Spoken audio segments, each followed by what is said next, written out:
Welcome. This is the Lifetime Cash Flow Through Real Estate Investing podcast. This is where you'll learn strategies to help you achieve lifetime financial freedom through real estate investment. Your host, Rod Kniffin, has owned over 2,000 homes and apartments, and he brings experts in all aspects of real estate investment and management onto the show. Now, here's your host, Rod Kniffin. Welcome to another edition of How to Build Lifetime Cash Flow. I'm Rod Kniffin, and I'm thrilled you're here. Before we get to the awesome gentleman we're interviewing today, let me remind you that my book is done.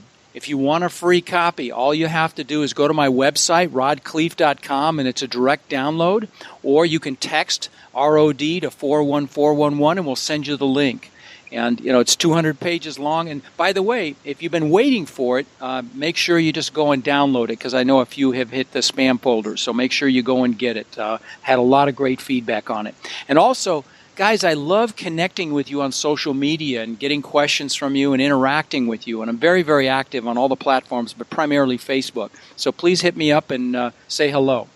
Okay, well, let's get to it. Like I said, you're going to get a ton of value from the guy we're interviewing today. His name is Andrew Kniffin, and we're going to dig into his story. He already has over 130 units and a $4 million portfolio. He's up in Seattle, and we're lucky to have him on the show. Drew, welcome aboard. Thanks, Rod. So glad to be here. Thanks for letting me join the call. Absolutely. So let's have you dig into your history. I'll let you know how you got started, and we'll start with that, because I think it's an intriguing story.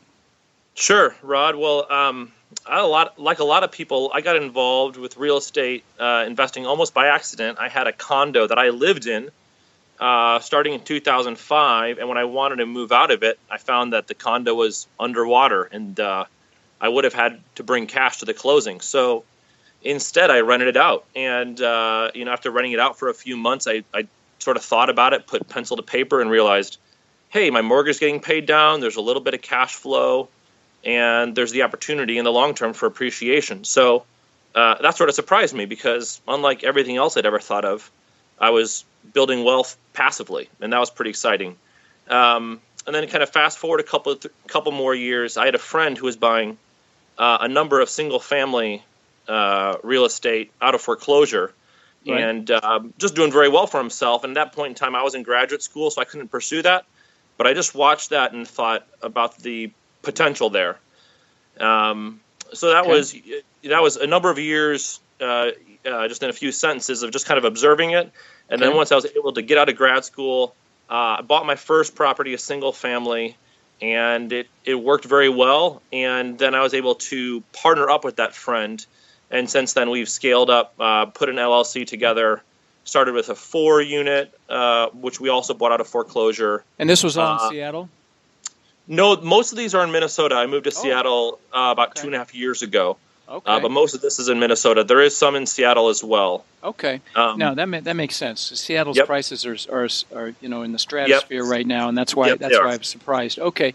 So you started in Minnesota. You bought a single unit, then you bought a fourplex.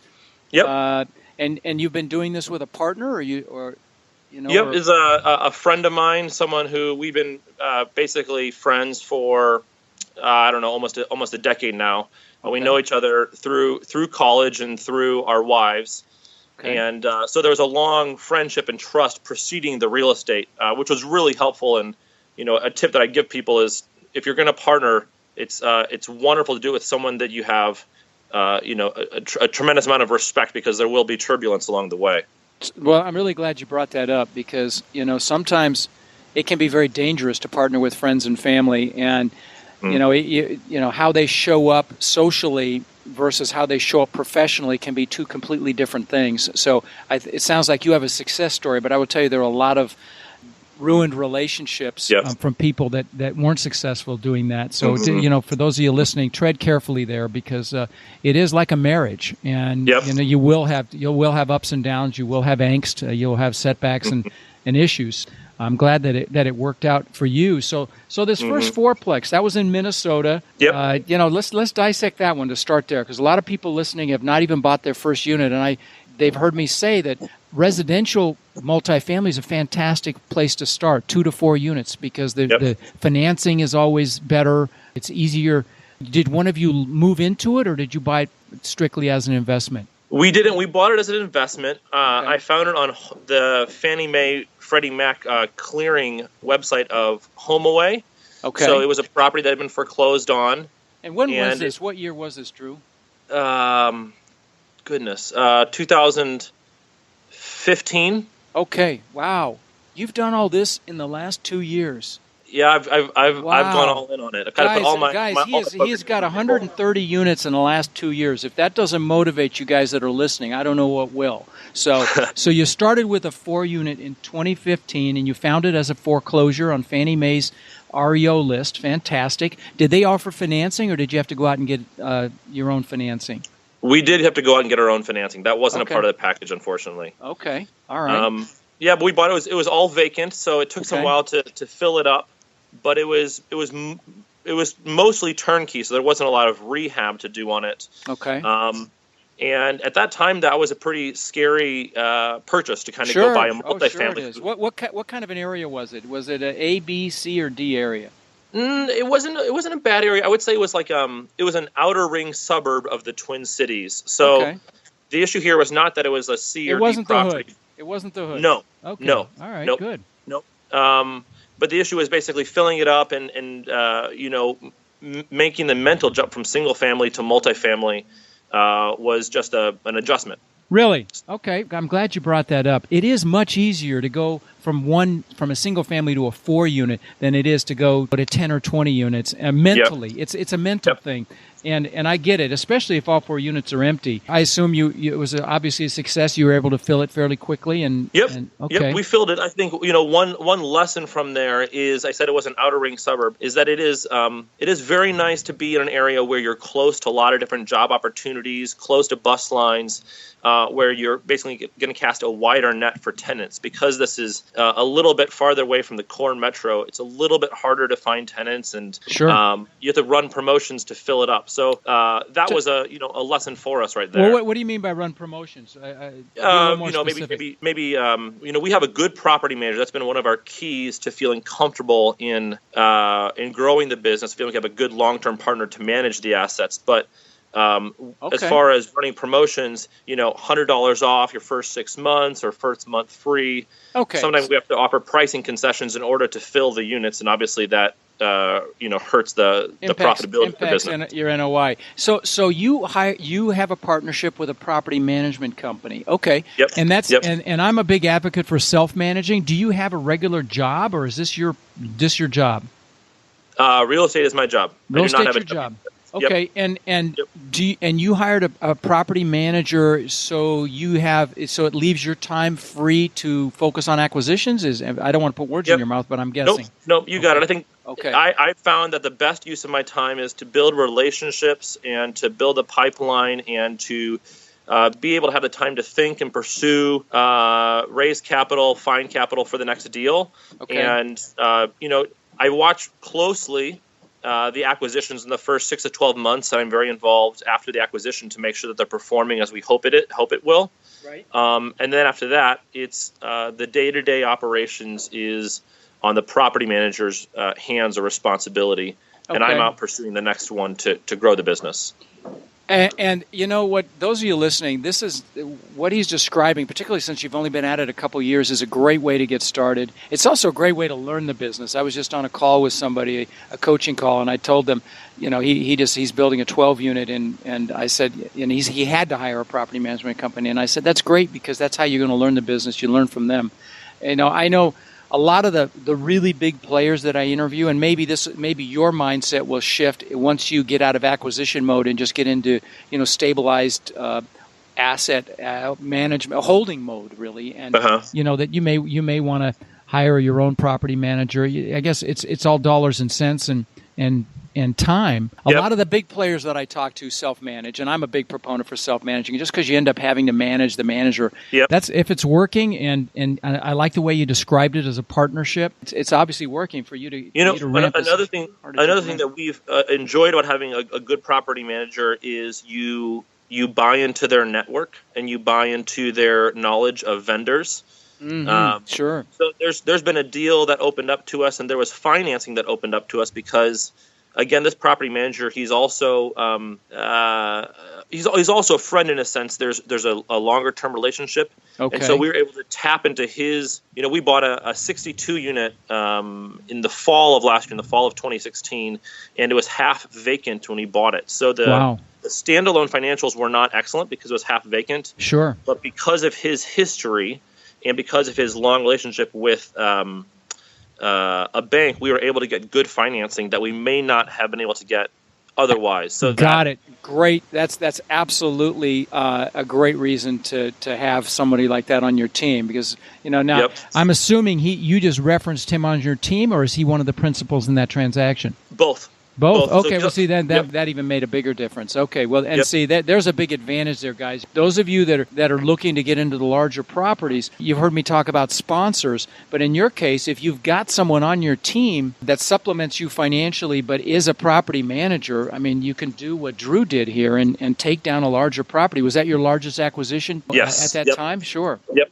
What was the purchase price on that? $3.5 million. Yeah, so that's a big purchase, and having someone that's experienced like that on the bank comfort. What kind of, if you don't mind sharing, what kind of loan to value did you get with having him on board? We started at 80% loan to value, and then as we got further along in the due diligence, the bank did ask us to step up to a 25% down payment. So we ended at 75. That's still very, very good for a half-empty property. So right. Definitely having that guy on your team made a big difference. So you started with that fourplex, then you did this, I know you think I read somewhere you had a 32-unit deal, you've got a 63-unit deal. So what's next? I know you just mentioned to me before we turn the recorder on that you've just put a 10 or 12 unit under contract? Yep. Yeah, just this morning we put the offer out yesterday and got the call back today that we put an 11 unit under contract. So that's a wonderful deal that we'll inspect due diligence on and try to close within the next month. Now, this is Minnesota or Seattle? That's Minnesota also. So, Minnesota. I'm a bit, as the title of your podcast suggests, I'm a big believer in cash flow and not getting too speculative. Right. And the numbers out here in Seattle are mostly cash flow, high opportunity, and perhaps appreciation. But the cap rates here are, 5, they're insane. 5.5, 4. Yeah, no, they're insane. No, I know that whole area. I think because of the big influx of Asians and driving the prices up to insane levels. Seattle's an awesome city. Love it, but. Yep. But and that lends itself to your situation with this property manager as well. You can look at 10 and 12 unit properties because you've got the infrastructure in place there. So, I can, and a lot of times it can be a challenge if you're out there looking at properties that are not in your backyard that are smaller because just of the economies of scale and your ability to have competent management, particularly if you're trying to do it yourself. So. No, I can see how that works. What suggestions, a lot of my listeners are brand new or they, maybe just been doing single family. They want to break into multifamily. What suggestions would you have for somebody starting out in real estate? Great question, Rod. I think one important suggestion is to not let perfect be the enemy of the good. So there's a lot of Give me an example of what you mean by that. Well, what I mean by that is that someone might sit back and analyze 100 properties and wait for a property that's just a grand slam. Right. And meanwhile, there's plenty of singles and doubles out there.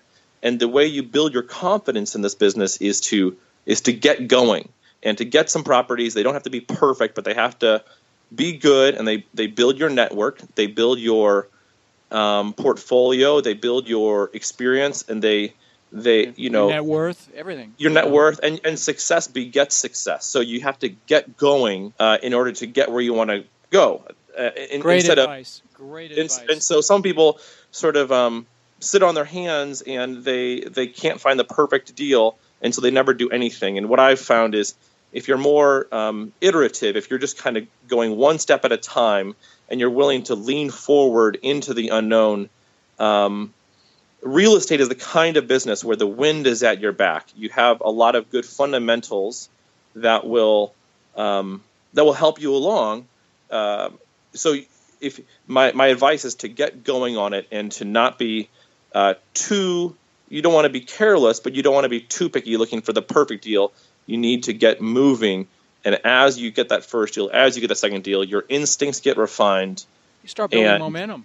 Yeah, and you start building your network, right? If you go to your local RIA and you just say, hey, I listen to podcasts and I surf the web and think about real estate, people aren't going to take you seriously. But if you say, hey, I have 2-3 properties, all of a sudden, you have a lot of things to offer the vendors that you're meeting there, and you're going to get taken seriously, and you're going to build your network, and it's going to snowball in the right way for you. So what are the sorts of people you bring into your network? What are you looking for? Give my listeners an idea. Well, I think the thing that I've learned to value the most is trustworthy people. So right. I think I started out looking for basically the cheapest people, like the least, save money. You're talking about vendors right now, I assume. Yeah, vendors especially, or property managers, or sure. I don't know, partners going into a deal that would maybe give you a bigger share of it. Okay. So in a lot of different ways, I've learned it's better to find a trustworthy, quality person, and I guess not be too greedy about it, right? Like one of the phrases that I've heard and really seem to enjoy as I've gotten more into real estate is the idea that it's a team sport. So I do well when my broker does well. I do well when my property manager does well, and really importantly, I do well when my tenants do well. So guys, I want to flag that. That's huge, okay? What he just said is huge, because a lot of landlords will go in there and they'll try to nickel and dime their tenants. They'll browbeat them. They won't take care of repairs quickly enough. They don't value their tenants, and that is such a huge mistake, okay? Huge, because when you have a turnover, it's incredibly expensive, okay? You lose rent. You typically have to do work to the units. It's incredibly expensive, and so anything you can do to keep your tenant base happy is a win, okay? And not just from the place of integrity and morals and everything else. It's a financial win, okay? Yep. So I'm really glad you brought that up. Okay, awesome.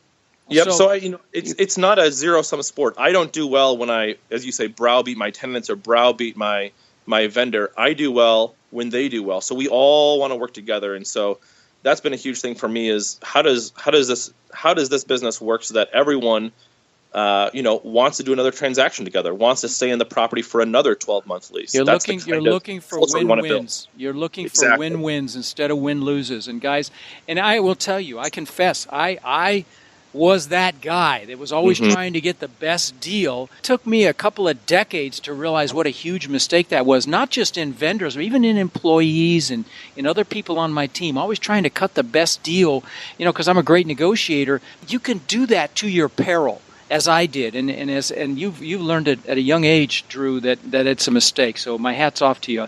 That's great. Now let me ask you this: do you think there's a particular type of person that's best suited for real estate? Do you think there are personality traits that might blend themselves, or what are your thoughts on that? Yeah, great question, Rod. I think the answer is yes, although it's more than one personality. So I think you have to be comfortable with numbers and understand financial statements, understand how to analyze a property. Right.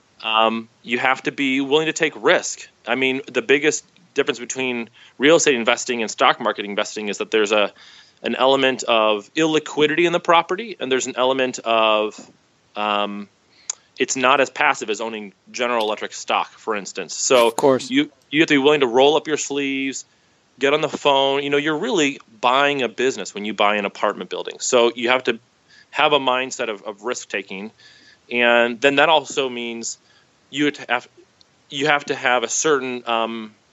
If you're going to do it full time, you have to figure out how to pay your mortgage, pay your rent, pay for groceries. So there's a financial element of. Let me stop you for 1 second. I don't want to. Yep. I don't want to lose track of a couple of things here. So first thing you said was numbers, and I will tell you guys, those of you listening that don't love math, I hate math. In fact, I almost flunked basic math. But I don't want you to I don't want you to miss out on this opportunity because you're afraid of the numbers. It's a learning curve, sure. You have to know how to read a financial statement, and really what you're doing is you're looking for anomalies month to month. Why is this charge so much higher? It's really it's something you can learn. So don't be intimidated by it, but realize you got to learn it. And there's some great software out there that you can utilize. That you plug the numbers in and do what ifs and things like that. In fact, we're developing some right now ourselves. But my point is, don't let that scare you. I want to say that. And on your comment on risk. Risk is a muscle, guys, and that's why his comment about just taking action and pulling the trigger on that first deal, that will greatly build that muscle, and that muscle will get bigger and bigger as you continue to have momentum and move forward. So anyway, you were starting to go into a third point, and I hope you remember it. Hopefully I didn't sidetrack you. The traits that, the question was, what are the traits that people have to be a success in this business? I think another one is patience, Rod. I mean, this is not a get rich quick scheme. It's a slow net worth building type of. Well, I would beg to differ doing what you've done in 2 years, but but I agree with you, buddy. Yeah. So I think you have to have a long-term mindset, is the way that I would say it. Play the long game. Yep. And you're gonna have months where things go well, and you're gonna have months where things go slowly. And if you get too discouraged by that, you'll get out. But if you have a long-term mindset, you'll ride through it. So love it. No, you're absolutely right. And this is not a get rich quick thing. It is become very wealthy over time, but it's not quick, and that's okay. Right. Because it's worth. I always love to ask this question, especially somebody young and motivated like yourself, kicking absolute butt like you're doing. What makes you jump out of bed and get motivated? I do weekly episodes about the psychology of success, and I always love to ask this question of rock stars like yourself. What makes you jump out of bed and go conquer the world in the morning? Well, I guess I would say there's two different aspects of that really get me excited about real estate, Rod. The first thing is the control that you have as a real estate investor to make decisions that make people's lives better. So going back to what we were saying before about making sure that your vendors are taken care of and your tenants are taken care of, I really get a lot of pride and happiness about knowing that my tenants are living in a quality home, that things are, that we're going to uphold our end of the bargain and give them a quality place to live. For instance, when we bought our 32-unit building, it was really run down, and we've had to turn over a tremendous amount of units.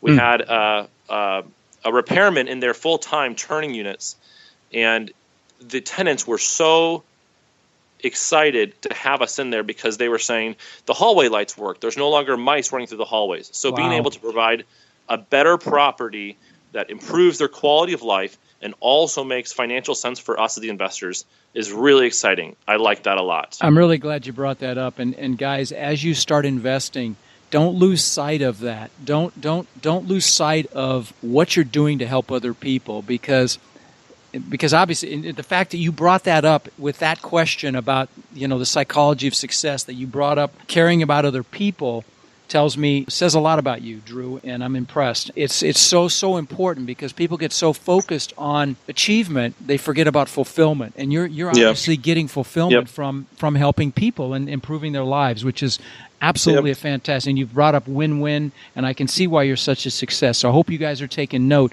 on his strategy and his mindset about how he invests. So what do you see for the future for you, buddy? What's next? What sorts of deals are you looking for, and how far are you going to take this thing?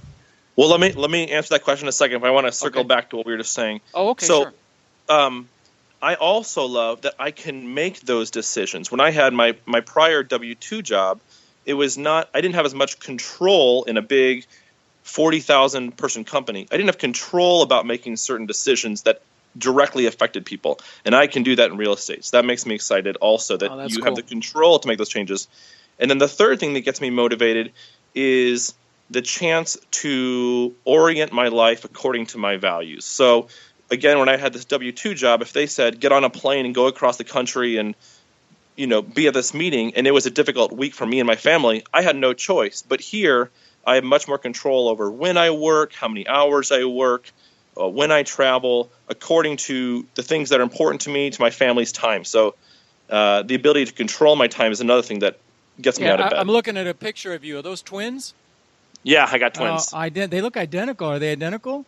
No, that picture, it's a little bit hard to see, but I got a boy and a girl, twins, and since then we had another little baby girl. So congratulations. So you know what's important in life, and good for you, buddy. And that's awesome that you have the ability to live the life the way you want to live it. And that's what's possible with this business, guys. That's why this is so exciting.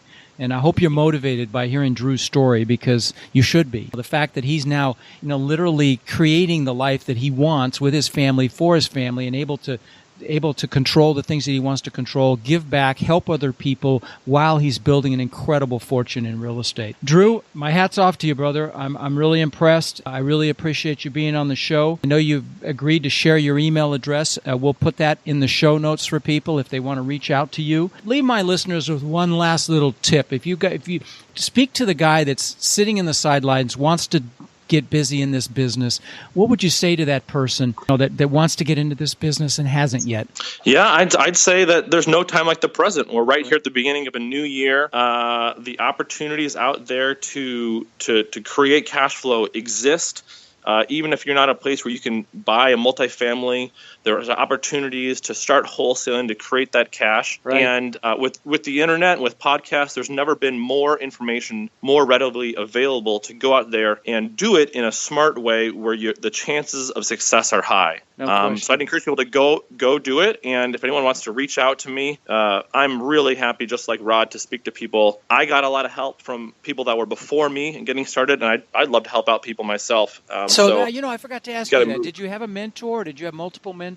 I didn't have a formal mentor. I think I had my main mentor was the internet, podcasts, confidence, and just the numbers. When I ran the numbers on properties, they made sense that it was going to work. So there was not a formal mentorship, but I love that idea, and I encourage people toward those things if they can find it. Yeah, absolutely. Okay. All right. Well, listen, I really appreciate you being on the show, Drew, and good luck in all you do, and I hope we stay in touch. Thanks, Rod. Love to stay in touch. All right. Take care. Thank you for listening to the Lifetime Cash Flow Through Real Estate Investing podcast. If you've enjoyed the show, please subscribe and then take a moment to visit iTunes and leave a 5-star rating and review. For more resources to connect with us further, please visit our website at lifetimecashflowpodcast.com. Tune in next week for our next show.